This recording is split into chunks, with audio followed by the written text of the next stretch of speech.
বন্ধুরা, আমরা আমাদের চাহিদা, ইচ্ছা, আকাঙ্ক্ষা পূর্ণ করার জন্য সারা জীবনে অনেক ধরনের পাপ করে থাকি। কিন্তু যখন আমাদের অন্তিম সময় ঘনিয়ে আসে, তখন আমরা আমাদের পাপের পরিণামের কথা চিন্তা করে ভয় পেতে শুরু করি। এমন পরিস্থিতিতে আমরা ভাবতে শুরু করি যে যদি আমরা কোনো না কোনো ভাবে আমাদের পাপকে পুণ্যে বদলাতে পারতাম। আপনিও নিশ্চয়ই অনেক বুদ্ধিজীবীকে বলতে শুনেছেন যে খারাপ কর্মের ফলকে ভালো কর্ম দিয়ে পূরণ করা যায়, অর্থাৎ পাপকে পুণ্যে পরিণত করা যেতে পারে। আসলে কি এটা করা যেতে পারে? পাপের পরিণাম থেকে কি আমরা রক্ষা পেতে পারি? তাহলে চলুন জেনে নেই আজকের এই ভিডিওর মাধ্যমে। অনেক বছর আগে একটি রাজ্যে খুবই নিষ্ঠুর এবং এক পাপী রাজা শাসন করতেন। তিনি তার প্রজাদের ওপর অত্যাচার এবং তাদের সম্পদ লুট করার কোনো সুযোগ হাতছাড়া করতেন না। কিন্তু হঠাৎ করেই তিনি তার প্রজাদের ওপর অত্যাচার বন্ধ করে দেন এবং ক্ষুধার্তদের খাবার দিয়ে সাহায্য করতে শুরু করেন, গরিবদের অর্থ দিয়ে সাহায্য করতে শুরু করেন। তারপর এমন সময় এলো যখন রাজা অশোকে পড়ে গেলেন। একদিকে রাজা মৃত্যু শয্যায় শুয়ে আছেন, আর অন্যদিকে তার যুবক পুত্রের মৃত্যু হয়ে যায়। শুধু এটাই নয়, পুত্রের মৃত্যুর শোক সহ্য না করতে পেরে তার স্ত্রীও মারা যায়। রাজা এইসব দেখে অত্যন্ত ভেঙে পড়লেন। তার পরিবার তার সামনেই ধ্বংস হয়ে গেল, কিন্তু তিনি কিছুই করতে পারছিলেন না। তিনি এমন উদাসীন অবস্থায় তার মহামন্ত্রীকে জিজ্ঞাসা করেন যে আমি তো অনেক বছর আগেই পাপ কাজ থেকে মুখ ফিরিয়ে নিয়েছিলাম, আর আমি তো প্রজাদের সাহায্য করছিলাম, দান ধ্যান পূজা পাঠও করছিলাম। তাহলে ভগবান আমাকে কোন পাপে সাজা দিচ্ছেন?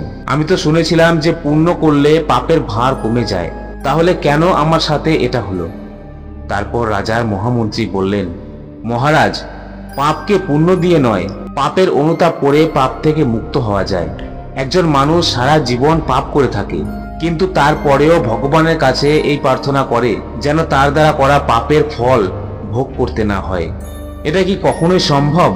আপনি যেমনই কর্ম করেন না কেন, সেটি ভালো হোক বা খারাপ, আপনাকে সেই কর্মের ফল ভোগ করতেই হবে। এটা আমাদের শাস্ত্রেও লেখা আছে।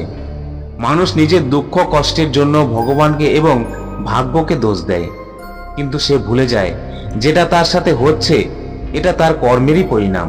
আর মহারাজ, আপনি যে দুঃখ কষ্ট ভোগ করছেন এটা আপনার ভুল এবং খারাপ কর্মেরই ফল। মহামন্ত্রীর এই কথা শুনে রাজা খুব রেগে গেলেন এবং বললেন, যদি তাই হয় তাহলে কি আমার সমস্ত ভালো কর্মই ব্যর্থ?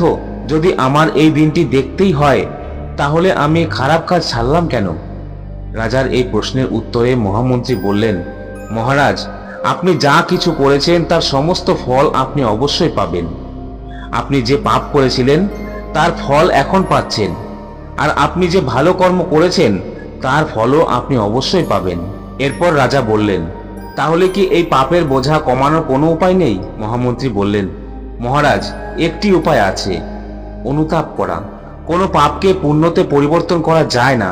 যদি আপনি পুণ্যের ফল পেতে চান তাহলে আপনাকে সৎকর্ম করতেই হবে। অন্যদিকে আপনি যদি পাপের ফল থেকে বাঁচতে চান তাহলে তার জন্য অনুতাপ করতে হবে। সেটি সম্পূর্ণভাবে মন থেকে করতে হবে। বন্ধুরা, মহাভারতেও বলা আছে, যে ব্যক্তি তার পাপের কারণে অনুতপ্ত হয় সে তার পাপ থেকে মুক্তি পেয়ে যায়। তবে মনে রাখবেন, সেই অনুতাপ সত্য চিত্তে করতে হবে।